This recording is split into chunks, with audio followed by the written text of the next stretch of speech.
میری ذات پر جس نے جو کچھ کہا میں نے کبھی جواب نہیں دیا، زبان نہیں کھولی، نہ قلم چلایا، مگر میرے محبوب مصطفیٰ کی ذات کی نسبت جس شخص نے ایک کلمہ کہہ دیا تو نہ میں نے زبان بند کی نہ قلم بند کی۔ کہ ہمیں کوئی گالیاں دے دے تو اسے چھیڑو نہیں، اور آقا علیہ السلام کی شان میں کوئی زبان کھول دے تو اسے چھوڑو نہیں۔ میلاد مصطفیٰ کی محفلوں کا مقصد حضور علیہ السلام کی ذات اقدس کی محبت اور عظمت پر ارتکاز کرنا ہوتا ہے، تاکہ یہ بات اسٹیبلش ہو کہ اگر تعلیمات پر عمل کمزور ہو گیا تو بندہ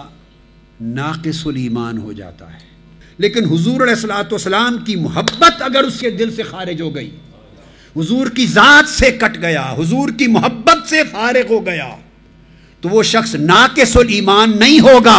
بلکہ خارج از ایمان ہوگا، وہ کافر ہو گیا، وہ دائمی جہنم بنا۔ ذات مصطفیٰ سے محبت کا سبق دینے کی، ذات مصطفیٰ کی عظمت اور ذات مصطفیٰ کی رفعت، ذات مصطفیٰ کی تمکنت، ذات مصطفیٰ کی تعظیم، ذات مصطفیٰ کی توقیر اور ذات مصطفیٰ کی تنویر اور ذات مصطفیٰ سے محبت اور ذات مصطفیٰ سے رغبت اور ذات مصطفیٰ سے عشق اور ذات مصطفیٰ کی اتباع، پھر اس نسبت میں فنائیت، اس کا درس دینے کی آج کیوں ضرورت ہے؟ اس لیے کہ اس راستے سے ایمان کی اصل بچتی ہے۔